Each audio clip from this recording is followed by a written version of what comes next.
सुप्रभात, नमस्कार। सभी बीए बीएड की द्वितीय वर्ष की छात्राओं को बगरू महिला पीजी महाविद्यालय की ओर से हार्दिक स्वागत एवं अभिनंदन।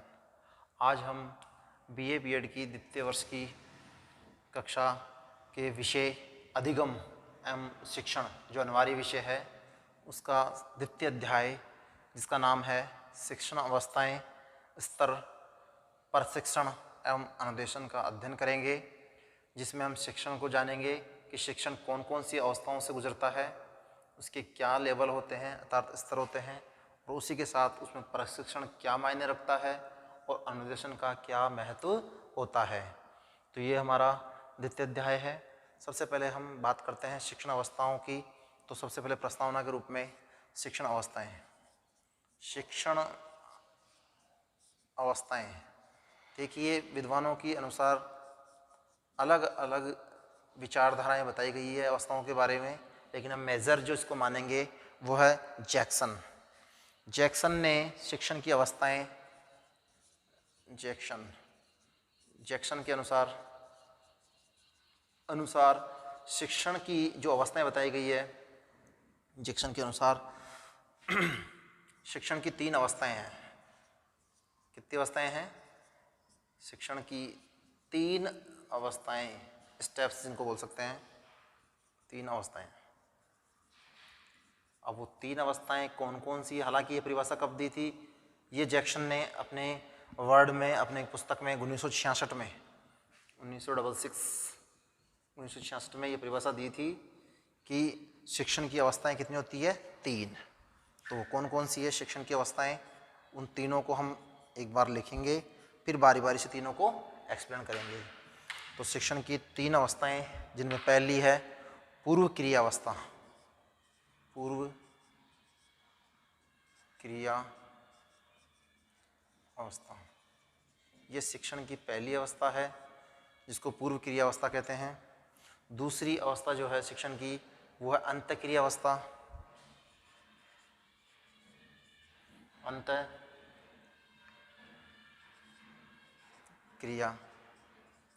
अवस्था ये शिक्षण की वह अवस्था है जिसको हम आंतरिक अवस्था भी कह सकते हैं, मध्य की अवस्था भी कह सकते हैं। और तीसरी शिक्षण की जो अवस्था होगी वो होगी उत्तर क्रिया अवस्था। उत्तर क्रिया अवस्था ये जो है 3rd नंबर की है और ये तीसरी व्यवस्था के रूप में है। क्योंकि शिक्षण जब भी शिक्षक के द्वारा करवाया जाता है तो जाहिर सी बात है कि उस प्रक्रिया को होने में या गुजरने में लंबा समय लगता है। उस समय के अनुसार ही हम इन्हें 3 भागों में बांट सकते हैं, जो जैक्सन का उदाहरण है कि जैक्सन ने शिक्षण प्रक्रिया को वैज्ञानिक ढंग से, किस आधार पर? वैज्ञानिक आधार पर। ये भी याद रखें आप कि वैज्ञानिक ढंग से या वैज्ञानिक ढंग से 3 भागों में बांटा। कितने भागों में बांटा? 3 भागों में बांटा। इन 3 भागों को हम अलग अलग देख रहे हैं कि वैज्ञानिक ढंग से 3 भागों में जो बांटा है, उसमें सबसे पहले पूर्व क्रिया अवस्था, जिसको हम इंग्लिश में बोले तो प्री एक्टिव स्टेज कहते हैं। प्री एक्टिव स्टेज अर्थात शिक्षण कार्य करवाने से पूर्व शिक्षक की क्या ड्यूटीज़ बनती है, क्या कर्तव्य है, क्या वो कार्य करता है, उन सब का अध्ययन हम पूर्व क्रिया के रूप में करेंगे। दूसरा अंतःक्रिया अवस्था, ये इंटर एक्टिव स्टेज मानी जाती है। इंटर एक्टिव स्टेज, इस स्टेज के अंदर हम शिक्षण कार्य जब चल रहा होता है, शिक्षक और छात्र के मध्य जो अंतःक्रियाएँ होती है वो इसमें शामिल की जाती है, तो ये नंबर 2 पे मानी जाती है। ठीक है। और तीसरी जो है वो है उत्तर क्रिया अवस्था, जिसको हम पोस्ट एक्टिव स्टेज कहते हैं। क्या कहते हैं?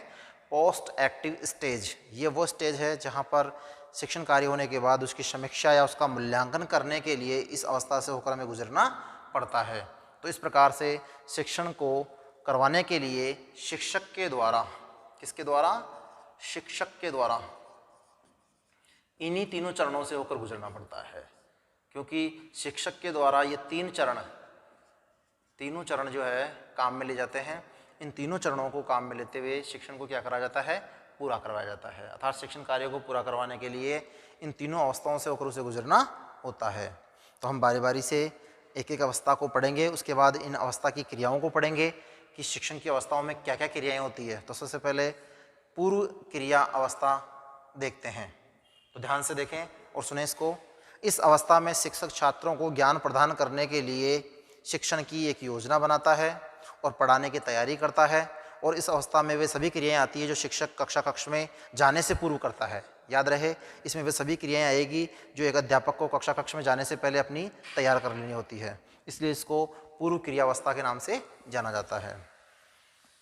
शिक्षक कक्ष में जाने से पूर्व तैयार करता है, अतः इस अवस्था में शिक्षक नियोजन, जिसको हम टीचिंग प्लान सिस्टम भी कहते हैं या स्टेज भी कहते हैं, तो उस रूप में भी इसको जान सकते हैं कि शिक्षक के द्वारा जो प्लानिंग की जाती है शिक्षण कार्य करवाने की तैयारी, अर्थात तैयारी जो मानी जाएगी वो सारी इसी के अंदर आएगी। अर्थात शिक्षक के द्वारा जो तैयारी की जाएगी वो किस में आएगी?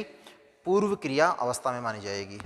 इस अवस्था में शिक्षक के द्वारा निम्न कार्य किए जाते हैं, जैसे शिक्षण योजना का नियोजन करना, उसी के साथ साथ चयन करना कि क्या पढ़ाना है, किस तरह से पढ़ाना है, तो उसका चयन करना, नियोजन करना, और अभिष्ट उद्देश्यों को प्राप्त कर सके उसके लिए सुनियोजित एवं सफल शिक्षण विधियों और प्रविधियों का प्रयोग करते हुए उनका चिंतन करना, वो भी इसमें सम्मिलित है।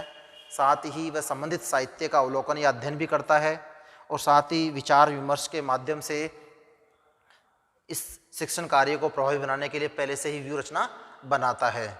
इसलिए इसको हम प्रत्यात्मक अवस्था भी कहते हैं। क्या कहते हैं इसको? प्रत्यात्मक अवस्था, क्योंकि इसमें विचार विमर्श भी किया जाता है और संबंधित साहित्य का अध्ययन भी किया जाता है, यानी अपने ज्ञान को बढ़ाया जाता है ताकि विद्यार्थियों को विधिवत रूप से शिक्षण कार्य करवाया जा सके। तो आपको सीधी सी बात आ जानी चाहिए समझ में कि शिक्षण अवस्थाएं शिक्षण कार्य करवाने के लिए शिक्षक के द्वारा अपनाए गए चरण है, जो कि 3 चरण है जैक्सन के अनुसार।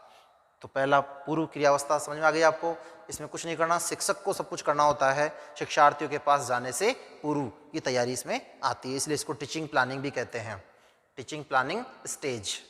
ठीक है, तो नंबर 1 हो गई है। नंबर 2 देखते हैं, दूसरी अंतः क्रिया अवस्था। इसे ध्यान से देखें कि इस अवस्था में क्या होता है। इस अवस्था में वे सभी क्रियाएं आती है जो शिक्षक कक्ष में प्रवेश करने के समय से लेकर पाठ्य वस्तु विषय वस्तु को अपने प्रस्तुत करने और शिक्षण कार्य करवाने के दौरान जो काम में लेता है, उसमें शिक्षक और छात्र एक दूसरे के आमने सामने आकर शाब्दिक या अशाब्दिक अंतर संबंध जो बनाते हैं, अर्थात एक दूसरे से जुड़ते हैं। कौन कौन?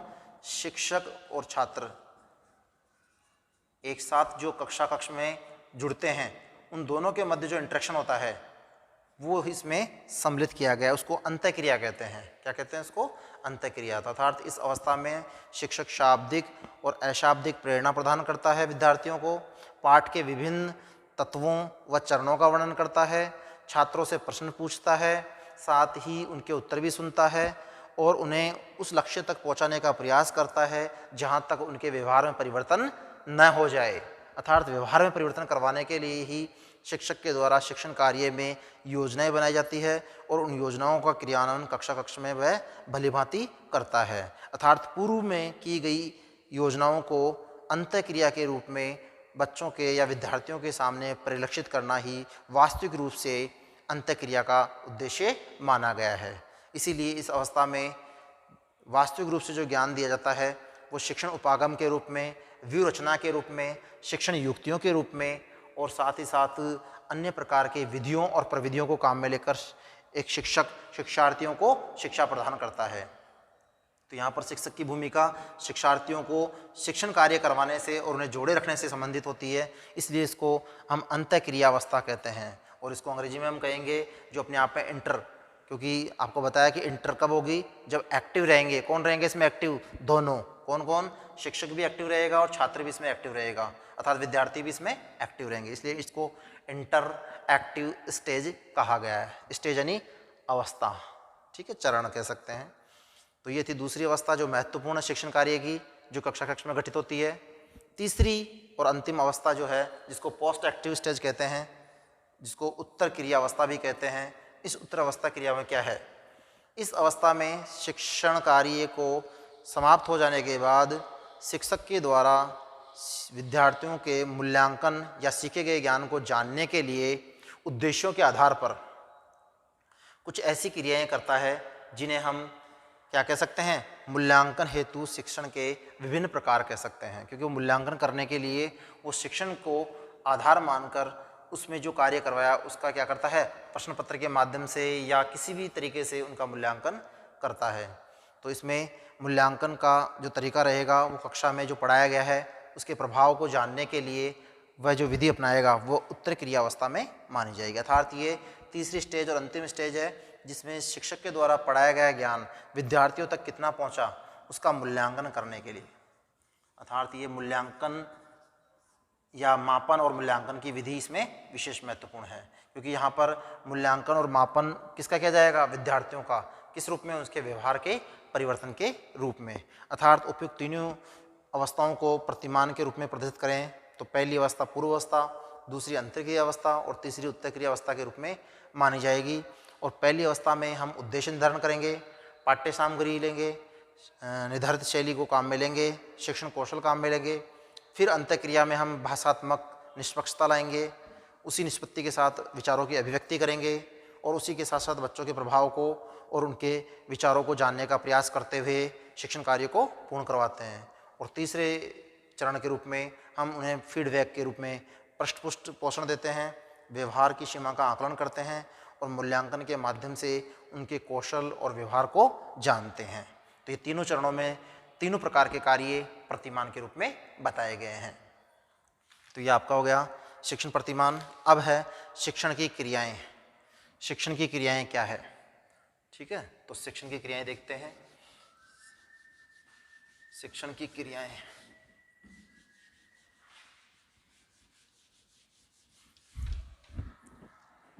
अवस्थाओं के बाद है अब नंबर 2 पे शिक्षण की क्रियाएं। शिक्षण की क्रियाएं, देखिए शिक्षण की क्रियाएं क्या क्या है। क्रियाओं के रूप में हम ये कह सकते हैं कि शिक्षण किस प्रकार ऑपरेशन, यानी ऑपरेशन ऑफ टीचिंग भी कह सकते हैं इसको, ऑपरेशन ऑफ टीचिंग। शिक्षण की क्रियाएं क्या क्या रहेगी, तो इसमें शिक्षण की क्रियाएं किस रूप में मानी गई है, इसको भी 3 अवस्थाओं के आधार पर निम्नलिखित भागों में बांटा गया है। जैसे पहला, पूर्व अवस्था के अनुसार इस शिक्षण की क्रियाएं भी इसी के आधार पर होगी। जैसे पहली पूर्व क्रिया के आधार पर, पूर्व क्रिया के आधार पर इस पूरी क्रिया अवस्था में क्या रहेगा और फिर दूसरी अवस्था में क्या रहेगा, वो इसी को क्रियाओं को किसके आधार पर बांटा गया है, अवस्था के आधार पर क्रियाओं को बांटा गया है। अर्थात ऑपरेशन को इसी स्टेज के आधार पर माना गया है, ठीक है। तो इसमें देखो, पहले पूर्व अवस्था में शिक्षण क्रियाएं क्या होनी चाहिए, है ना। पहली अवस्था में या पूर्व अवस्था में शिक्षण में क्रियाएं क्या क्या होनी चाहिए। तो पॉइंटों में बोल देता हूँ मैं आपको कि पूर्व अवस्था में शिक्षण क्रियाएं क्या होनी चाहिए। पहला, उद्देश्यों का निर्माण और उनका निर्धारण होना चाहिए। उद्देश्यों का निर्माण निर्धारण इसी में आएगा। दूसरा, पाठ्य वस्तु का चुनाव भी इसी में आएगा। तीसरा, शिक्षण शैली या तत्वों की व्याख्या संबंधी कार्य भी इसी में आएगा। शिक्षण कार्य की तत्व शैली भी इसी में जोड़ी जाएगी। उसी के बाद शिक्षण की व्यूहरचना से संबंधित कार्य और निर्णय भी इसी में शामिल होगा। साथ ही साथ शिक्षण की युक्तियों का चुनाव भी इसी में शामिल होगा कि शिक्षण की कौन कौन सी युक्तियाँ काम में लेनी है, विधि लेनी है, परिविधि लेनी है, सहायक सामग्री के रूप में क्या लेना है, वो सारा चयन हम किस में करेंगे, पूर्व क्रिया अवस्था में करेंगे। तो शिक्षण की क्रियाओं की पहली अवस्था पूर्व क्रिया अवस्था है, उसमें हम 5 प्रकार से क्रियाएं करते हैं। कितने प्रकार से करते हैं, 5 प्रकार से क्रियाएं करते हैं। तो पाँचों मैंने आपको बता दी है, ये पूर्व है। अब दूसरा, अंतःक्रिया। अंतःक्रिया अवस्था, अवस्थाओं के अनुसार ही हम क्रियाएं पढ़ रहे हैं, इसलिए दोबारा से इनके नाम लिख रहे हैं हम कि अंत अवस्था में क्या करेंगे। अंत अवस्था में शिक्षण की क्रियाएं कौन कौन सी है, इसमें पहली है कक्षा का आकार और उनकी अनुभूति। दूसरा, छात्रों का निदान, अर्थात जो समस्या है उनका निदान करना, क्योंकि जब छात्र के सामने हम कोई विषय वस्तु रखते हैं तो वो अपने आप में प्रत्यक्षीकरण कहलाता है और उस प्रत्यक्षीकरण को हम क्या करते हैं, निदान करते हैं। और जब निदान करते हैं तो छात्रों में क्या निकल कर आती है, अनुक्रिया निकल कर आती है। तो प्रत्यक्षीकरण, निदान और अनुक्रिया, ये 3 चरण इसी में होंगे। प्रत्यक्षीकरण, अध्यापक के द्वारा विषय वस्तु को बताना, निदान, उसको समझाना, और निदान होने के बाद जो छात्रों से निकल कर आएगी क्रिया, उसको अनुक्रिया कहेंगे। क्या कहेंगे उसे, अनुक्रिया। तो अनुक्रिया भी कहाँ से आएगी, विद्यार्थियों की ओर से आएगी। तो ये तीनों चरण जो है वो हम अंतःक्रिया के रूप में पढ़ते हैं। और तीसरा हमारा जो है वो रहेगा, जिसको हम कह सकते हैं तीसरा उत्तर क्रियावस्था। इस उत्तर क्रियावस्था में क्या रहेगा, लेकिन इससे पहले इसमें प्रत्यक्षीकरण, निदान और अनुक्रिया के रूप में तीसरा और है, जिसको हम क्रिया या उपलब्धि या निष्पत्ति भी कहते हैं। इसमें उद्दीपकों का चुनाव करना, उद्दीपकों का प्रस्तुतिकरण करना, पृष्ठपोषण प्रलोभन देना, जिसमें धनात्मक भी हो सकता है, ऋणात्मक भी हो सकता है, और शिक्षण की युक्तियों का विस्तार, ये तीनों चीज़ें इसी में शामिल है। तो दोनों कंप्लीट है। तीसरा उत्तर क्रियावस्था। क्रिया अवस्था, ये उत्तर क्रिया अवस्था जो है ये अंतिम स्टेज है शिक्षण की अवस्था के स्टेज के रूप में। इसमें क्या होता है, उत्तर क्रिया अवस्था में कार्य जो होगा वो होगा व्यवहार में परिवर्तन को देखना, अर्थात वास्तविक रूप से उसको परिभाषित करना, उनका मूल्यांकन करना, किस आधार पर करना, परिविधियों के आधार पर उनका मूल्यांकन करना, साथ ही साथ प्राप्त परिणामों के आधार पर नीतियाँ बनाना, ये सब इसमें शामिल है। तो इस प्रकार से क्रियाएं जो है वो किसके अनुसार है, अवस्थाओं के अनुसार। किसके अनुसार है, अवस्थाओं के अनुसार। अवस्थाएं 3 हैं तो क्रियाएं भी उसी के आधार पर 3 है। तो ये इसमें तीनों क्रियाएं हो जाएगी। अब शिक्षण क्रियाओं का महत्व, कहा जाता है कि शिक्षण क्रियाओं का महत्व जो है कक्षा कक्ष के व्यवहार के आधार पर हम प्रदर्शित कर सकते हैं, क्योंकि कहा जाता है कि शिक्षण कार्य शिक्षण के चरों और उसके स्वरूप को समझने में सहायक है। इसमें सुव्यवस्थित रूप से शिक्षण प्रक्रिया प्रभावशाली बनाई जा सके। साथ ही साथ इसका महत्व इसलिए भी है कि सीखने और सिखाने वाला दोनों में घनिष्ठ संबंध होना चाहिए, जो कि शिक्षण की क्रियाओं के द्वारा सूक्ष्म उपागमों का प्रयोग करते हुए शिक्षण को प्रभावी बना सके। इसमें शिक्षण को स्मृति से लेकर चिंतन के स्तर तक बनाया जाता है। स्मृति से लेकर कहाँ तक, चिंतन के स्तर तक इसको प्रभावी बनाया जाता है। साथ ही इसमें शिक्षण की क्रियाएं अनुदेशनात्मकता के आधार पर प्रकट की जाती है, जो कि एक शिक्षक के लिए आवश्यक है, क्योंकि मैंने बताया था आपको कि इसमें प्रशिक्षण और अनुदेशन दोनों क्रियाएं शिक्षण कार्य को पूर्ण कराने में सहायक है। तो यह है शिक्षण का महत्व। अब है शिक्षण और प्रशिक्षण में अंतर। देखिए, शिक्षण और प्रशिक्षण में अंतर की बात करते हैं तो दोनों में अंतर महत्वपूर्ण रूप से है कि शिक्षण और प्रशिक्षण क्या है। शिक्षण एवं प्रशिक्षण अंतर, क्योंकि यहाँ पर दो शब्द है, एक का सामान्य अर्थ लेते हैं, एक का विशिष्ट अर्थ लेते हैं। तो सामान्य अर्थ लेंगे वो किस रूप में होगा, शिक्षण। शिक्षण एक महत्वपूर्ण उद्देश्य होता है जो छात्रों के व्यवहार में परिवर्तन, परिमार्जन, परिष्करण तथा सुधार लाने तथा छात्रों में व्यवहारिक कुशलता को सुनिश्चितता के रूप में ही लाना क्या कहलाता है, शिक्षण कहलाता है। तो शिक्षण को दो इस रूप में लिया गया है कि विद्यार्थियों के उद्देश्य उनको व्यवहार में परिवर्तन, परिमार्जन, परिष्कृत करते हुए सुधार लाना और छात्रों में व्यवहारिक कुशलता को लाना या उनकी सुनिश्चितता करना ही क्या कहलाता है, शिक्षण। लेकिन प्रशिक्षण किसे कहते हैं, उसके लिए देखो अलग से चीज़ बताई गई है कि प्रशिक्षण वह प्रक्रिया है जिसमें अपने आप में विद्यार्थी अपना एक ध्येय रखता है, जिसको हम उद्देश्य कह सकते हैं, जिसमें प्रशिक्षणार्थियों में वांछित परिवर्तन लाकर, किसमें, दोबारा रिपीट कर रहा हूँ, प्रशिक्षणार्थियों में वांछित परिवर्तन लाकर उनमें वांछित कौशलों का विकास करना। क्या करना, उनमें वांछित कौशलों का विकास करना या उनकी दक्षताओं को विकसित करना ही प्रशिक्षण कहलाता है। अर्थात प्रशिक्षण के अंदर वह क्रिया आती है जिसमें प्रशिक्षण मुख्य उद्देश्य होता है ट्रेनिंग देना, उनका मुख्य ध्येय है, उद्देश्य है, और उस ध्येय के आधार पर उनमें क्या करना, उनमें प्रशिक्षणार्थियों में वांछित परिवर्तन लाकर उनके कौशल और दक्षताओं को विकसित करना ही प्रशिक्षण कहलाता है। कौशल और दक्षताओं को विकसित करना, कौशल और दक्षताओं को विकसित करना किसमें माना गया है, प्रशिक्षण में। यहाँ पर कौशल को और उसकी दक्षताओं को विकसित किया जा रहा है, जबकि यहाँ पर उद्देश्यों को ध्यान में रखकर उसमें सुधार, उसका परिमार्जन और परीक्षण किया जाता है। तो यह है शिक्षण और प्रशिक्षण में अंतर। हालांकि प्रशिक्षण के बारे में ग्रीनबोधे ने भी 1970 में लिखा था कि वांछित व्यवहार के रूप में प्रशिक्षण में बुद्धि का प्रकटीकरण करना और उसको ज़्यादा से ज़्यादा बढ़ाना और शिक्षण से बढ़ते हुए एक दूसरे के रूप में प्रशिक्षण क्रिया को प्रयुक्त करते हुए वांछित व्यवहार लाना ही क्या कहलाता है, प्रशिक्षण कहलाता है। अर्थात वो इस चीज़ को मानते हैं कि प्रशिक्षण एक प्रकार से शिक्षण ही नहीं बल्कि शिक्षण से कहीं अधिक भी हो सकता है। जो शिक्षण में है वो प्रशिक्षण में नहीं है, लेकिन प्रशिक्षण में जो है वो शिक्षण में भी हो सकता है। तो इसका मतलब कि हम प्रशिक्षण के पद को हम ये कह सकते हैं कि उसका पद व्यापक है। ठीक है, तो यह है शिक्षण और प्रशिक्षण। अब है शिक्षण व अनुदेशन में अंतर। देखिए, शिक्षण और अनुदेशन में भी अंतर है। शिक्षण और अनुदेशन भी एक दूसरे से संबंधित है, परंतु एक दूसरे के पर्यायवाची नहीं है। शिक्षण में अनुदेशन निहित हो सकता है। देखिए ध्यान से सुने, शिक्षण और अनुदेशन में अंतर। शिक्षण है अनुदेशन, अनुदेशन, क्योंकि अनुदेशन क्रिया कौन करता है? शिक्षक के द्वारा की जाती है। इसीलिए कहा गया है कि शिक्षण और अनुदेशन एक दूसरे से संबंधित तो है, परंतु एक दूसरे के पर्यायवाची नहीं है। शिक्षण में क्या हो सकता है? अनुदेशन निहित हो सकता है और नहीं भी हो सकता। ठीक है, शिक्षण में क्या हो सकता है? अनुदेशन हो भी सकता है और नहीं भी हो सकता। ठीक है, किंतु अनुदेशन क्या है? अगर अनुदेशन की बात करें तो वो क्या है, क्योंकि शिक्षण में तो अनुदेशन पता नहीं है या नहीं है तो कह नहीं सकते, लेकिन यहाँ पर हम अनुदेशन को देखेंगे कि वो क्या है। तो अनुदेशन से हमारा तात्पर्य उस क्रिया से है, अनुदेशन से हमारा तात्पर्य उस क्रिया से है जिसमें प्रशिक्षण नहीं आता है। अनुदेशन में छात्र व शिक्षक के मध्य अंतःक्रिया का होना आवश्यक नहीं है, इसीलिए इसका प्रयोग केवल ज्ञानात्मक उद्देश्यों की प्राप्ति हेतु किया जाता है। अनुदेशन का प्रयोग किस लिए किया जाता है? ज्ञानात्मक उद्देश्यों को प्राप्त करने के लिए। ज्ञानात्मक उद्देश्य जो होते हैं उन्हें प्राप्त करने के लिए इसका प्रयोग किया जाता है।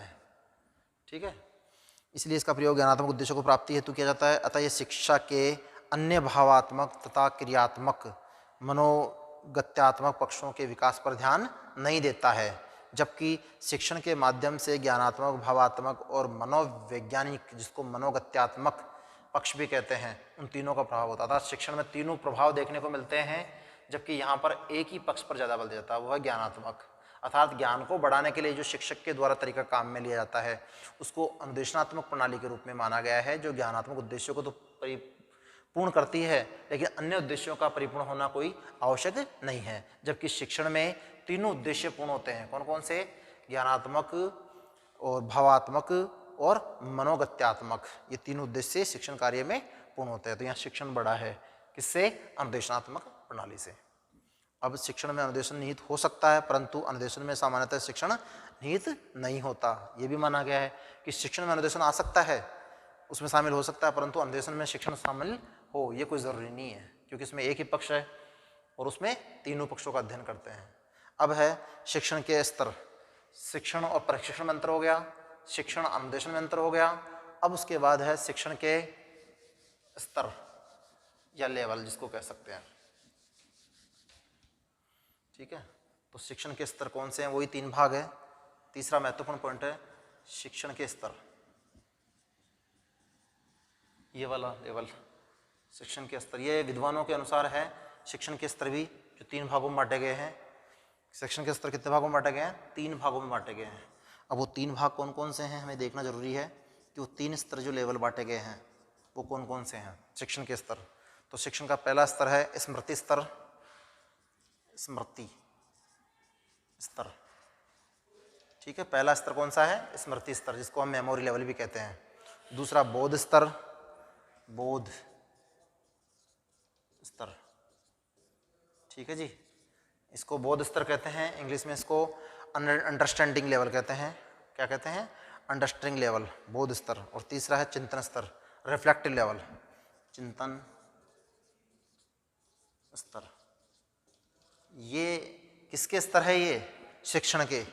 जैसे शिक्षण की अवस्थाएं थी उसी प्रकार शिक्षण की क्रियाएं थी। और ये तीसरा चरण है शिक्षण के लेवल, स्तर। अवस्थाएं हो गई, चरण हो गए, स्तर है ये। प्रशिक्षण अनुदेशन समझ में आ गया होगा आपको। अब इसमें देखिए 3 स्तर बताए गए हैं, किस किस के अनुसार बताए गए हैं। स्मृति स्तर, इसको हम प्रारंभिक स्तर कह सकते हैं। ये प्रारंभिक, इन्हीं तीनों की तरह ये प्रारंभिक चरण है। दूसरा बोध स्तर, ये शिक्षण प्रक्रिया है। इसमें क्या आएगी? शिक्षण प्रक्रिया, शिक्षण प्रक्रिया अर्थात नंबर 2 प्रक्रिया इसी में रहेगी, अंतःक्रिया वाली, ये शिक्षण प्रक्रिया होगी। और तीसरा जो है जिसको हम कह सकते हैं चिंतन स्तर, वह अंतःक्रिया में आएगा। किस में आएगा? अंतःक्रिया में। तो इसको हम क्या कहेंगे? अंतःक्रिया के रूप में आएगा, तो इसको क्या कहेंगे? चिंतन स्तर को अंतःक्रिया के रूप में, सॉरी अंतःक्रिया के रूप में कहेंगे, लेकिन इसको लास्ट में अंतःक्रिया के रूप में मानेंगे। अंतिम क्रिया, सॉरी अंतिम क्रिया, ये तीसरी क्रिया है जिसको हम इसमें शामिल करेंगे। तो ये 3 है इसमें। ये प्रारंभिक स्तर, ये शिक्षण की मध्य की क्रिया, और ये अंतिम क्रिया के रूप में 3 है, स्मृति स्तर और बोध स्तर और चिंतन स्तर। इन तीनों को बताने में विद्वानों ने अलग अलग भूमिकाएं निभाई है। जैसे स्मृति स्तर, इसका अध्ययन किस विद्वान ने किया है? इसके शिक्षण के लिए संकेत है, अधिगम की श्रृंखला है, जिसमें एसआर थ्योरी जिसको अनुक्रिया कहते हैं उसको भी इसमें महत्वपूर्ण माना गया है। और इसमें जिसने विशेष रूप से इसमें योगदान दिया हुआ है हर्बट। स्मृति स्तर किसने उल्लेखित किया है? हर्बट ने। तो याद रहे आपको कि इसमें कौन था? क्रियाएं हटा देते हैं। शिक्षण के पहले स्तर जिसको स्मृति स्तर कहते हैं, इसमें किसका योगदान रहा है? सबसे पहले हर्बट का। हर्बट, याद रहे, हर्बट ने पहले स्तर का विशेष कार्य किया है, जो कि इसका विचारक माना जाता है, क्योंकि स्मृति के स्तर के शिक्षण प्रतिमान का सिद्धांत किसने दिया है? हर्बट ने। अर्थात स्मृति के स्तर शिक्षण का प्रतिमान जो दिया है, प्रतिमान किसने दिया है? हर्बट के द्वारा दिया गया है, हर्बट द्वारा। तो याद रहे आपको कि यहाँ हर्बट के द्वारा पहला सिद्धांत दिया गया है, जिसको हम कह सकते हैं स्तर। हर्बट के द्वारा उसमें प्रतिमान पक्ष और स्मृति स्तर के आधार पर उसको उल्लेखित किया है, जिसमें 4-5 पॉइंट दिए गए हैं। जिसमें पहला दिया है जैसे उद्देश्य के आधार पर, दूसरा संरचना के आधार पर, तीसरा सामाजिक प्रणाली के आधार पर और चौथा मूल्यांकन प्रणाली के आधार पर। उसी प्रकार बौद्ध स्तर को जिसने अपनाया है वो है मॉरिसन। कौन है? मॉरिसन। तो याद रहे कि जैसे स्मृति के स्तर का शिक्षण प्रतिमान किसने दिया? हर्बट ने दिया। उसी प्रकार बौद्ध स्तर के प्रतिमान को किसने प्रदर्शित किया? मॉरिसन के द्वारा। किसके द्वारा किया गया?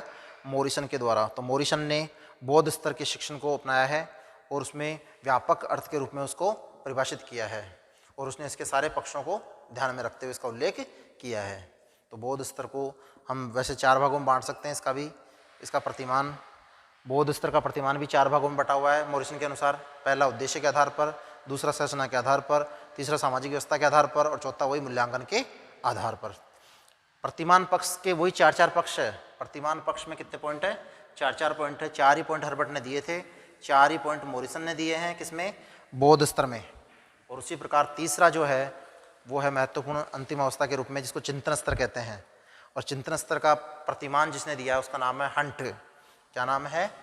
हंट। तो याद रहे कि चिंतन स्तर का प्रतिमान जो दिया है उस विचारक को हम हंट के नाम से जानते हैं, और उसका क्या कहते हैं? हंट का शिक्षण प्रतिमान। क्या कहते हैं? हंट का चिंतन का या चिंतन स्तर का शिक्षण प्रतिमान। तो ये तीसरा प्रतिमान है जो कि हंट के द्वारा दिया गया है। उसमें भी वही 4 प्रतिमान पक्ष है। पहला उद्देश्य, दूसरा संरचना, तीसरा सामाजिक प्रणाली और चौथा मूल्यांकन। इस प्रकार से इन तीनों का एक समग्र चार्ट बनेगा, जो मैंने आपको PDF में भेज दिया है, जिसमें शिक्षण के तीनों स्तर जो है उन तीनों स्तरों में स्मृति स्तर, बौद्ध स्तर और चिंतन स्तर तीनों के, जिसमें हर्बट, मॉरिसन और हंट, इन तीनों विचारकों के अनुसार आपको अलग अलग प्रतिमान समझाए गए हैं, जिसमें 4 स्तरों को लेकर प्रतिमान का परीक्षण किया गया है। तो यह आपका इसमें अध्याय पूरा है। बस आपको इसमें देखने की जो बात है विशेष वो है, सबसे पहले जैक्सन के अनुसार शिक्षण की अवस्थाएं। तो शिक्षण की अवस्थाएं 3 याद रखनी है, ये तीनों लिखी है आपके सामने। उसके बाद दूसरा शिक्षण की क्रियाएं। शिक्षण की क्रियाएं अवस्थाओं के अनुसार ही है, उनमें एक में अलग अलग पॉइंट है, किसी में 5, किसी में 4, किसी में 3। तो वो शिक्षण की क्रियाएं हैं जो अवस्थाओं के ऊपर आधारित है। दूसरा पॉइंट ये।